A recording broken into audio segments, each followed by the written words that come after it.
Hey there, friend. Ever wonder why happiness feels so elusive, like chasing a butterfly that keeps slipping away? We're all running after it. New job, perfect partner, dream, vacation. Yet somehow, it's never enough.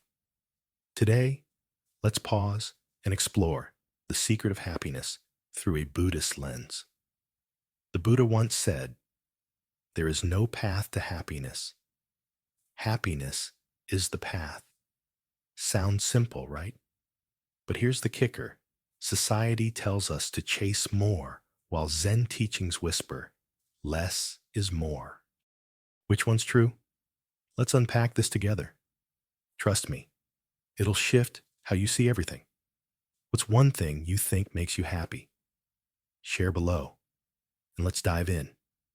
All right, friend, let's dive deeper into this happiness puzzle. You ever feel like you're stuck on a treadmill chasing goals but never quite arriving? That's where we start. Happiness, through a Buddhist lens, isn't something you grab. It's something you cultivate. The Buddha taught that craving, wanting more, better, different, is the root of our suffering. Sounds heavy, but think about it. How often do you tell yourself, I'll be happy when I get that promotion, that car, that perfect date? Spoiler alert, when you get it, the buzz fades fast. Why? Because happiness isn't out there. It's in here, in this moment. Let's meet Sarah, a 28-year-old graphic designer in Chicago. She's got a cool apartment, a decent job, and a packed social calendar. But she's stressed, always worrying about keeping up new projects. Instagram likes dating apps. Sound familiar? Sarah's chasing what society calls success, but she's exhausted. One day, scrolling through her phone, she stumbles on a Zen teaching. You don't need to improve yourself. You need to see yourself. It hits her hard. What if she's enough already? This idea ties to the Buddhist concept of dukkha, or suffering. It's not just big pain, like losing a job. It's that subtle unease when life feels off, when you're restless for more. The Buddha didn't say life's all bad. He said our attachment to things, money, status, even love, traps us. We think, if I just had X, I'd be happy. But X comes, and the goalpost moves. Ever notice that? You buy a new phone, and 2 months later, you're eyeing the next model. That's craving at work. So how do we break free? Zen teachings, like those of Thich Nhat Hanh, point to mindfulness, being fully present. Imagine you're drinking coffee. Are you tasting it, feeling the warmth? Or are you scrolling your phone, planning your day? Most of us are barely here. Sarah tried this one morning. She sat with her coffee, no phone, no to-do list. She noticed the aroma, the steam, the quiet. For 5 minutes, she wasn't chasing anything. She felt happy, not a fireworks, kind of happy, but a calm, grounded one. Let's unpack why this works. Buddhism teaches the Eightfold Path, a guide to living wisely. One part, right mindfulness, is about waking up to now, not yesterday's regrets or tomorrow's worries, just this breath, this step. Science backs this up. Studies show mindfulness reduces anxiety by rewiring how your brain handles stress. In 2019, a University of Cambridge study found that just 10 minutes of daily mindfulness lowered cortisol, the stress hormone in participants. That's not woo-woo. That's your brain on Zen. But here's the catch. Society screams, keep moving, achieve more. We're wired to think sitting still is lazy. Ever feel guilty for taking a nap or just staring at the sky? That's conditioning. Zen flips. This doing less can be more. It's not about quitting your job or moving to a monastery. It's about small shifts. Sarah started with one mindful moment a day. Over weeks, she noticed she was less snappy, less anxious. She was present, and that changed everything. Let's try a quick exercise. Wherever you are, pause, take one deep breath. Notice the air moving in and out. Feel your feet on the ground. Look around. What do you see? A tree, a lamp. Don't judge it. Just see it. Takes 20 seconds, but it's a taste of mindfulness. How'd that feel? Jot it down in the comments. I'm curious. Now let's tackle a myth. Happiness means always feeling good. Nope. Buddhism says life has ups and downs. Joy, pain, boredom. The secret. Don't cling to the highs or push away the lows. Imagine emotions like clouds. They pass. When Sarah got passed over for a promotion, she was crushed. Old Sarah would have spiraled thinking, I'm a failure. But she'd been practicing mindfulness. So she sat with the disappointment, felt it without feeding it. By evening, she was okay. Not thrilled, but okay. That's resilience, friend. Another Zen gem. Happiness grows when you let go of me. Me, me. The Buddha taught selflessness, not as sacrifice, but as freedom. When you're obsessed with your own problems, life feels heavy. Help someone else, and it lifts. Sarah started small. She smiled at her barista, listened to a coworker's story. She felt lighter. Research agrees. A 2020 study from Ohio State University showed acts of kindness boost serotonin, the happy chemical in your brain. Kindness isn't just nice, it's medicine. But what about when life's really tough? Say you're dealing with anxiety or a bad breakup. Zen doesn't say, just meditate and it's fine. It says, see the pain clearly. Thich Nhat Hanh wrote, no mud, no lotus. Your struggles are the mud. Happiness, the lotus grows from it. When Sarah's mom got sick, she was overwhelmed. Instead of numbing out with Netflix, she tried a Zen practice, walking meditation. She walked slowly, syncing her steps with her breath. In, out, in, out. It didn't fix everything, but it gave her space to breathe, to feel without drowning. Now, why is happiness so hard to hold? Because we're wired for survival, not joy. Our brains scan for threats, not blessings. Ever dwell on one rude comment, but forget 10 compliments? That's your brain's negativity bias. Buddhism counters this with gratitude, not the hashtag blessed kind, but real gratitude. Sarah started writing 3 things each night that went well. A good taco, a kind email, a sunny walk. Over time, her brain rewired. She saw more good than bad. A 2017 UC Berkeley study found gratitude journaling increased well-being by 10% in just 8 weeks. Small habit, big impact. Here's a story to tie it up. A Zen monk once asked a student, what's the sound of one hand clapping? The student puzzled for weeks, chasing answers. Finally, the monk said, stop chasing, just be still. The student sat, listened, and found peace in silence. Happiness is like that. Stop running after it. And it's already here. Sarah's learning this. She's not perfect. She still scrolls too much, worries too much. But she's happier. Not because life changed, but because she did. So friend, what's one thing you chase that you could pause on? Maybe it's approval money. Or someday, try this for one day. Notice when you're rushing. Pause. Breathe. Be here. See what shifts. Drop your thoughts in the comments. Let's keep this convo going. Hey friend, let's keep unraveling this happiness secret. Last time we met Sarah, who's learning to pause and find joy in the moment. But what happens when life throws curveballs, like anxiety that won't quit, or negative thoughts that spiral? That's where we're going today. The Buddha taught that our minds are like monkeys swinging from thought to thought, stirring up chaos. Zen teachings say tame the monkey, find peace. Sounds simple, but when you're stressed, it's like herding cats. Let's explore how Buddhist wisdom can help us calm the mind and build happiness that lasts. Picture this: Sarah's at work, deadline looming. Her heart's racing, thoughts screaming, "You'll mess this up."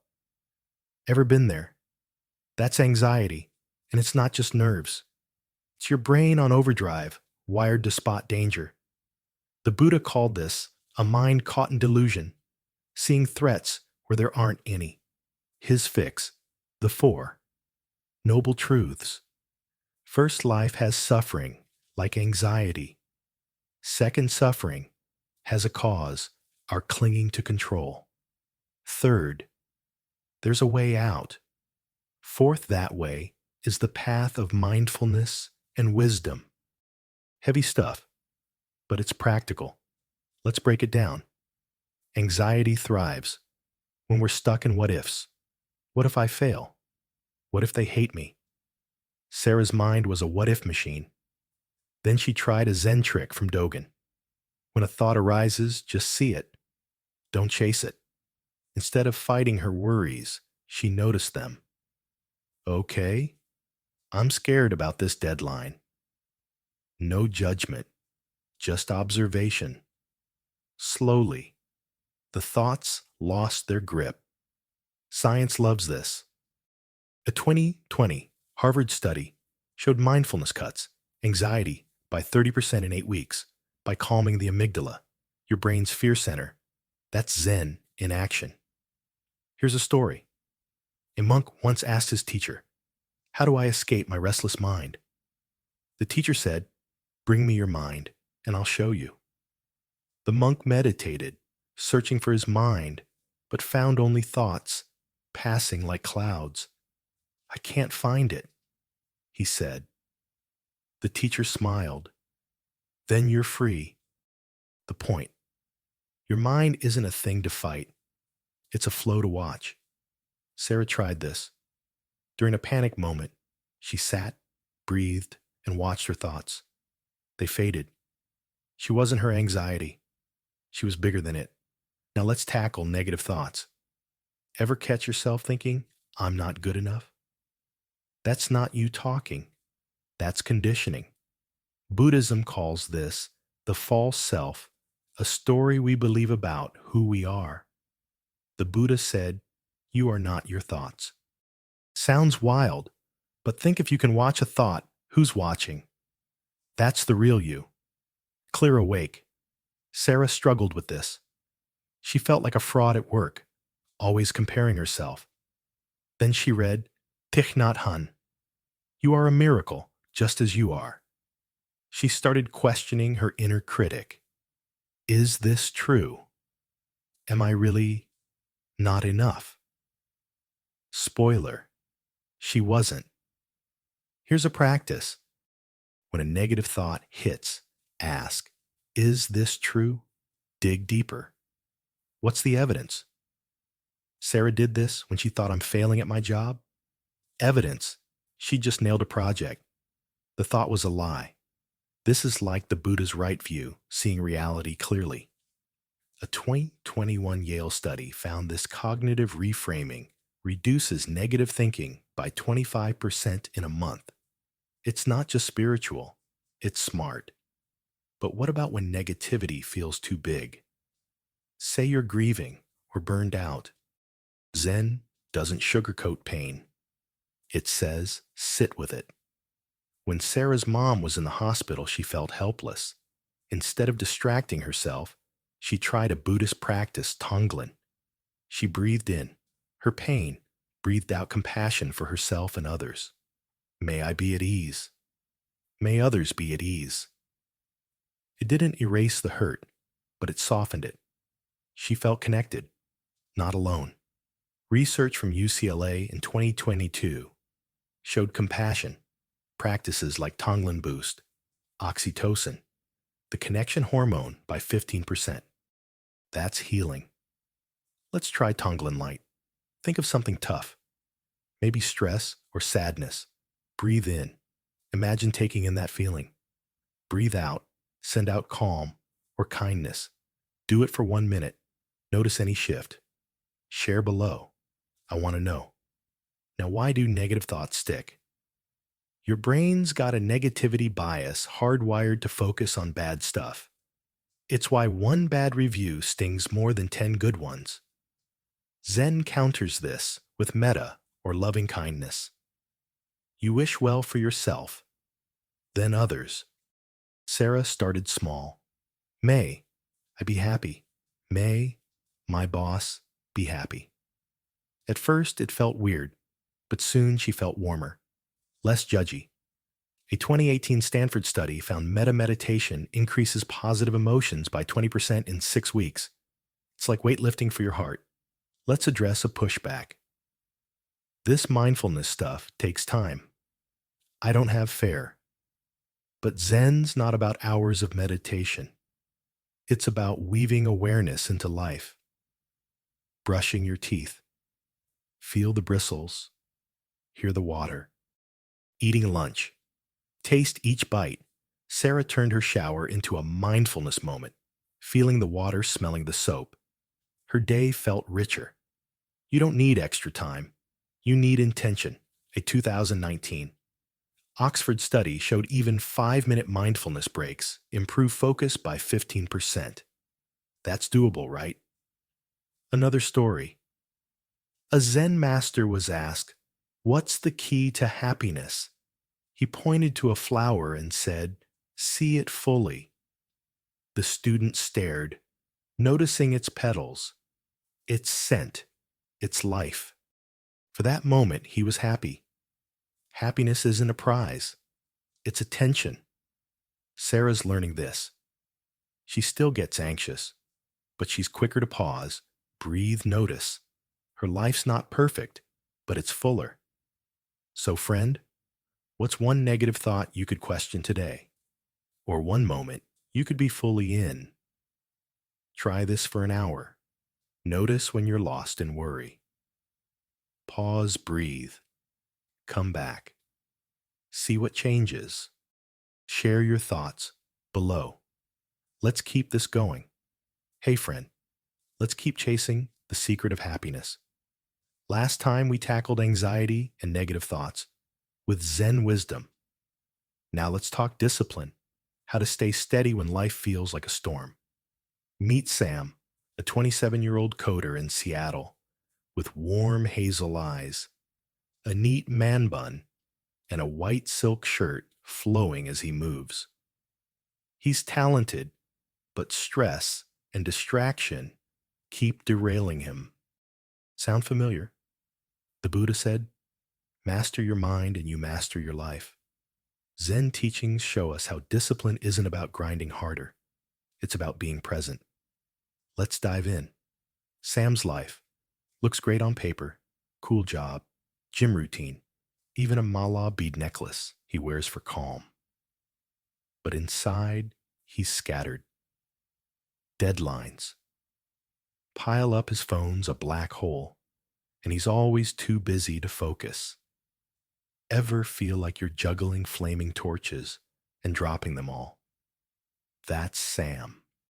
Then he stumbles on a Buddhist teaching.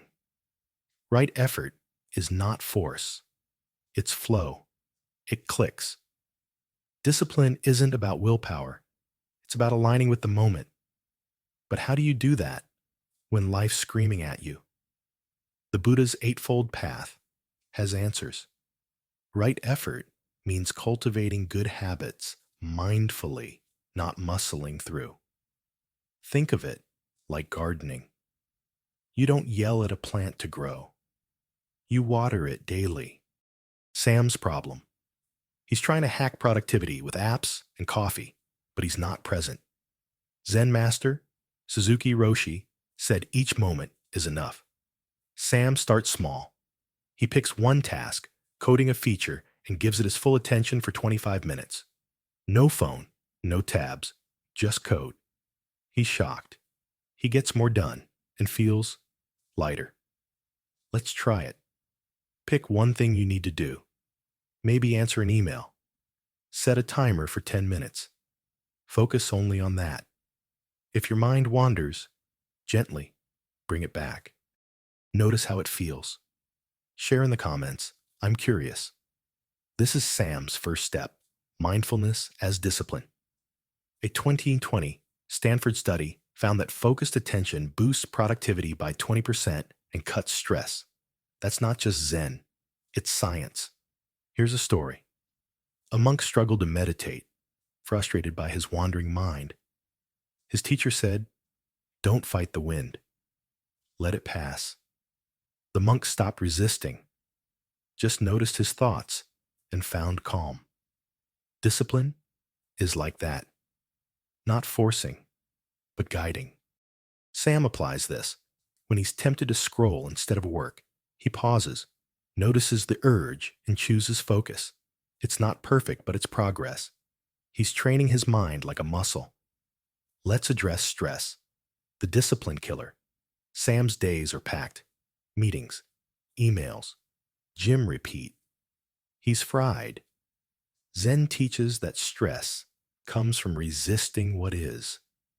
The Buddha said, "Accept this moment, and peace follows." Sam tries a mindfulness hack at red lights. He breathes deeply, noticing his hands on the wheel. Instead of cursing traffic, he's present. Those 30 seconds recharge him. A 2021 Harvard study found micro breaks like this cut stress by 10% daily. Small moments, big impact. Try this. Next time you're stressed, pause for 1 minute. Feel your breath. 4 counts and 6 out. Notice your body. Are your shoulders tight? Soften them. This is you. Reclaiming calm. How'd it feel? Drop it in the comments. Sam's doing this, and it's changing his game. He's not stress-free, but he's not drowning either. Now let's talk habits. Sam wants discipline, but keeps slipping. Skipping workouts, binging shows. Why habits aren't built by force. They're built by consistency. The Buddha's middle way says, don't overdo it. Don't slack off. Sam picks one habit, coding 30 minutes every morning. He sets up cues. Laptop, open coffee ready. After a month, it's automatic. A 2018 University College London study says habits take 66 days to stick, but starting small works faster. Sam's proof. His coding streak is now 40 days. Here's a practice. Pick one tiny habit. Maybe drinking water? First thing. Do it daily for a week. Make it easy. Keep a glass by your bed. Notice how it feels to stick with it. Share your progress below. I want to hear, this is Zen. Discipline. Small steps. Big wins. But what about when life's chaotic? Say your boss dumps a project on you or your kid's sick. Sam's been there. His coworker quit, leaving him swamped. He's tempted to panic, but he tries a Zen practice. Do one thing at a time. He lists tasks, picks the top one, and ignores the rest for an hour. It's like the Buddhist teaching. The mind is everything. Focus on one thing, and chaos shrinks. A 2022 MIT study found single tasking boosts efficiency by 30%. Sam's not perfect, but he's coping. Let's tackle a pushback. Discipline sounds boring, fair. But Zen discipline isn't a straitjacket, it's freedom. When Sam's mindful, he's not chained to distractions. He finishes work early, has time for a sunset walk. Discipline gives you space to live. Thich Nhat Hanh said, freedom is being at ease in the present. Sam's tasting that he still loves his phone, but he's not its slave. Another story. A Zen student asked, "How do I stay disciplined?" The master handed her a cup of tea and said, "Drink it slowly." She sipped, noticing the warmth, the taste. That was discipline, full attention. Sam's learning this. He codes eats, walks with presence. Life feels richer. He's not chasing happiness. He's living it. So, friend, what's one small habit you could start today? Or one moment you could be fully in? Try this for one day. Do one task at a time. No multitasking. See how it feels. Drop your thoughts in the comments. Let's keep this vibe going. Hey friend, let's keep digging into the secret of happiness. We've explored negative thoughts and discipline. But how do you find peace when life feels like a grind? Meet John, a 55-year-old plumber in the suburbs of Atlanta with salt and pepper hair, a sturdy build, and a worn flannel shirt. His mala bead necklace, faded from years, hangs close to his heart. John's a hard worker, but Bill's long hours and an aching back make him wonder, is this it? Ever feel stuck in the daily slog? A Buddhist teaching hit John hard. Happiness is not elsewhere. It's here. Zen says, wake up to now. Let's see how John's life is simple. Fix pipes, pay bills, crash on the couch. But lately, he's restless. I'm 55. And what do I have to show for it? He thinks. The Buddha taught that suffering comes from wanting life to be different. Zen master Thich Nhat Hanh says, the present moment is your home. John's far from that. His mind's stuck on late payments or creaky knees. Ever catch yourself living anywhere but now? That's where John starts learning to be here. Let's break it down. John's stress isn't just bills. It's his mind running wild. What if I can't work anymore? What if I'm alone? The Buddha's Four Foundations of Mindfulness offer a fix. Observe your body feelings, mind, and reality. Sounds deep, but it's practical. John tries it one morning. While fixing a leak, he notices his hands calloused steady. He feels the wrench, hears the drip. For a moment, he's not worrying, just working. That's mindfulness, being fully in what you do. A 2020 Oxford study found this cuts stress by 15% in manual workers. John's proof. Here's a practice. Next time you're doing something routine like washing dishes, focus on it. Feel the water, hear the clink, smell the soap. If your mind drifts, gently bring it back. Takes 2 minutes. How'd it feel? Share in the comments. I'm curious John's doing this, and it's like a mini vacation from his head. Now let's talk. Money stress. A big one for John. Living paycheck to paycheck. He's always on edge. Zen doesn't magically pay bills, but it shifts how you carry the load. The Buddha said, clinging causes pain. John clings to, I need more. A Zen teaching helps. Enough is a feast. John starts noticing what he has: a warm house, a truck that runs a cold beer. It's not riches, but it's enough. A 2019 UC Berkeley study showed gratitude practices boost life satisfaction by 10%.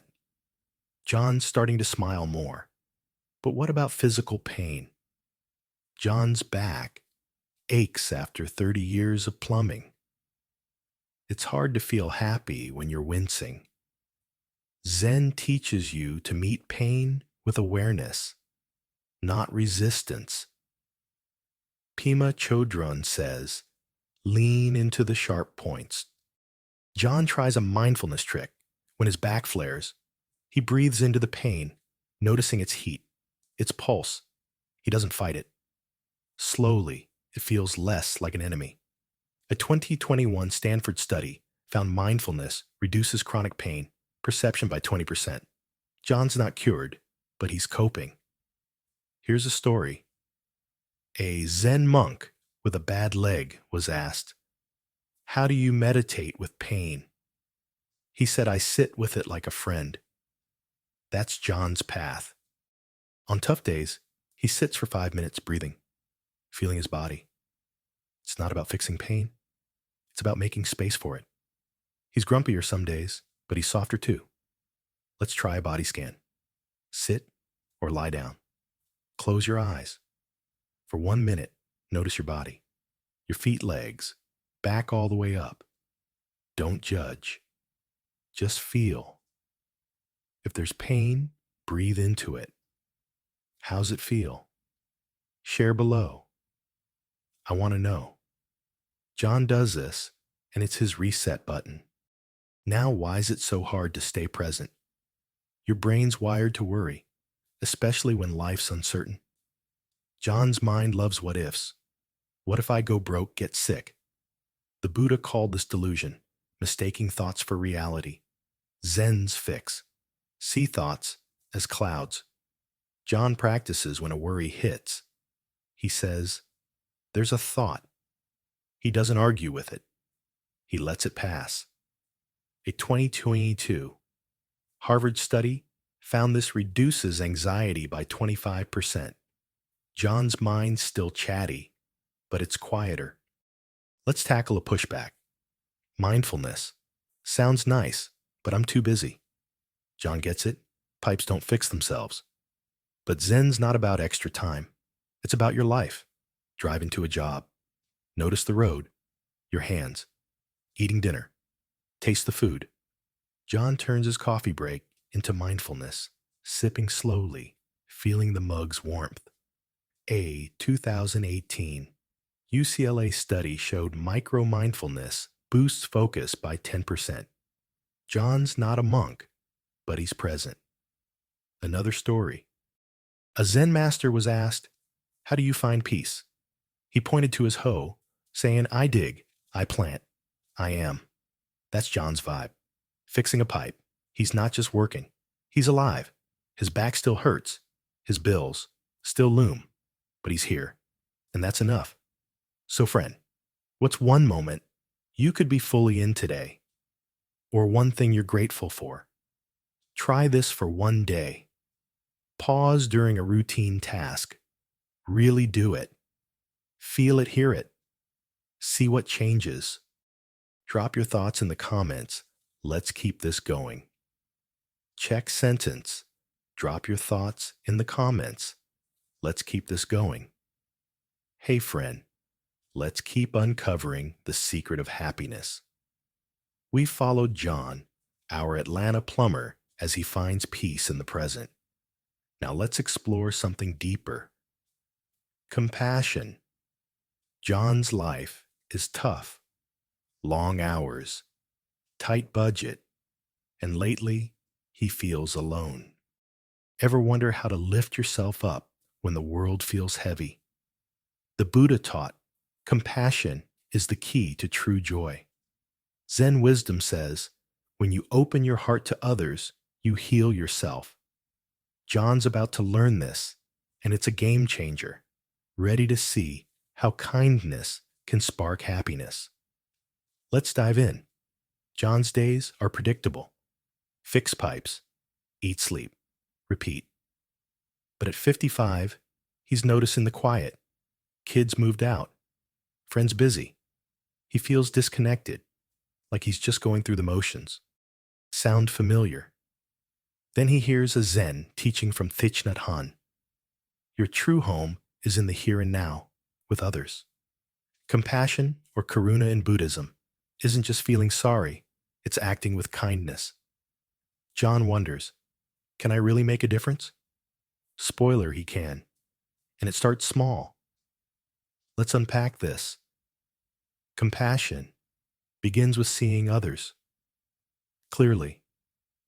John's neighbor, Mrs. Carter, is a widow who struggles with her yard. He's waved hello for years, but never stopped. One day, He notices her wrestling with a lawnmower. Instead of rushing home, he offers to fix it. It takes 20 minutes, but her smile, priceless. That's Dana. The Buddhist practice of giving John feels a spark. His loneliness eases. A 2020 Ohio State study found acts of kindness boost serotonin by 15%, lifting mood. John's hooked. Here's a practice. Today, do one small kind act. Hold a door. Thank a cashier. Text a friend. Notice how it feels. Takes a minute, but shifts your heart. Share it in the comments. I'm curious John's doing this. And it's like sunlight breaking through clouds. Now let's talk self-compassion. John's hard on himself. Miss a bill, and he's a failure. The Buddha said, "You are your own refuge." Zen teaches, "Be kind to you first." John tries a metta practice each night. He says, "May I be safe. May I be happy." At first, it feels odd, but soon he's gentler with himself. A 2019 UC Berkeley study showed self-compassion cut stress by 20%. John's not perfect, but he's not his own enemy anymore. Try this. Sit quietly. Say silently, "May I be kind to myself. May I be at peace." Then wish it for someone else. May you be kind to yourself. May you be at peace. Takes 2 minutes. How's it feel? Drop it in the comments. John's metta is his nightly ritual, now softening his rough edges. But what about when compassion feels hard? John's got a grumpy client who complains nonstop. He's tempted to snap. Zen says, "See their suffering." The Buddha taught, hatred never ceases by hatred, but by love. John listens to. The client hears his frustration. Turns out, he's stressed about a leak ruining his shop. John fixes it patiently. The client softens, even tips him. A 2021 Stanford study found empathy reduces conflict by 25%. John's learning compassion turns walls into bridges. Here's a story. A Zen monk met a rude traveler. Instead of arguing, he offered tea. The traveler calmed, shared his troubles. The monk said, "Kindness is understanding." John's trying this. When a rude driver cuts him off, he breathes. Thinks, maybe they're late stressed. His anger fades. He's not a saint, but he's freer. Let's try a compassion hack. Next time someone annoys you, pause. Imagine their day. Maybe they're hurting. Take 3 breaths. Wish them ease. Takes 30 seconds. Notice the shift. Share below. I want to know John's doing this, and it's changing his road rage. Now, why does compassion spark happiness? Your brain's wired for connection. When you're kind, oxytocin flows, easing loneliness. John starts small. He chats with his barista, helps a kid fix a bike. Each act pulls him out of his shell. A 2022 UCLA study showed kindness boosts well-being by 20%. John's not chasing happiness. He's creating it. But what about when life's too heavy for kindness? John's truck breaks down, costing hundreds. He's mad drained. Zen doesn't say, "Be nice anyway." It says, "Start with you." John tries a Tonglen practice. He breathes in his frustration, breathes out calm. Then he wishes ease for others in tough spots. It's not magic, but it lifts him. A 2020 Harvard study found Tonglen increases empathy by 15%. John's heart feels bigger. Try Tonglen light. Think of a struggle, maybe a bad day. Breathe in the heavy feeling. Breathe out relief. Do it for yourself, then someone else. Takes a minute. How'd it go? Share in the comments. John's Tonglen is his lifeline on rough days. Let's tackle a pushback. I don't have time to help others. John gets it. Plumbing's nonstop, but compassion's not a chore. It's a moment. A smile? Okay, that's enough. John starts noticing people. The tired cashier, the stressed mom at the store. He offers a kind word. A 2018 Oxford study showed micro acts of kindness boost mood by 10%. John's busy, but he's richer. Another story. A Zen master saw a struggling ant. He moved it to safety, saying every life matters. That's John's vibe. He helps Mrs. Carter with groceries, listens to a coworker's troubles. His loneliness, it's fading. He's not just a plumber. He's a light. So friend, what's one kind act you could do today? Or one moment you could be kinder to yourself? Try this for one day. Offer a smile or a kind word to someone. See how it feels. Drop your thoughts in the comments. Let's keep this going. Check sentence. Drop your thoughts in the comments. Let's keep this going. Hey friend, we've come a long way. Unraveling the secret of happiness with John, our Atlanta plumber, who's learning to find peace in the grind. From chasing more to embracing now, from battling stress to spreading compassion, John's journey shows us what Zen teachings and Buddhist prayer can do. The Buddha said, happiness is not a destination. It's the path. We've seen how mindfulness, gratitude, and kindness, core Zen teachings, can transform daily life even when bills stack up or your back aches. Let's wrap this up with key lessons, a question to ponder, and a nudge to keep going. Ready? Let's do this. John started restless, feeling stuck at 55, with a wrench in hand and worries in his heart. Sound familiar? Maybe you felt trapped too by work money or what ifs. Through Buddhist prayer, John learned to pause, breathe, and see the moment. That leaky pipe. It's not just a job, it's his life right now. Zen teachings taught him to stop running after happiness and start living it. When he savored his coffee, helped Mrs. Carter, or breathed through pain, he found joy. Not the loud, flashy kind, but the quiet, steady kind that lasts. Let's recap the big lessons. First, happiness isn't out there, it's here. The Buddha's 4 noble truths showed us suffering exists, but so does a way out, mindfulness. John practiced this noticing his hands, his breath, his world. You can too. Second thoughts aren't facts. Zen teachings help John see his worries as clouds, not chains. When he questioned, am I enough, he found he was. Third, compassion is rocket fuel. By being kind to himself, to neighbors. John lit up his life. A 2020 UCLA study backs this kindness, boosts well-being by 20%. That's the calm heel of Buddhist prayer. But it's not about perfection. John still grumbles when his truck breaks down, or a client's rude. Zen doesn't demand you're always Zen. Thick, not Han, says no mud, no lotus. Your struggles, stress, doubt are the mud. Happiness. The lotus grows from them. John's lotus is blooming because he shows up moment by moment. Ever notice how a single deep breath can shift your day? That's the power of Zen teachings, the calm heel of being awake. Here's a story to tie it up. A Zen master was asked, "What's happiness?" He pointed to a river and said, "Flow with it." John's flowing now, not fighting life, but meeting it.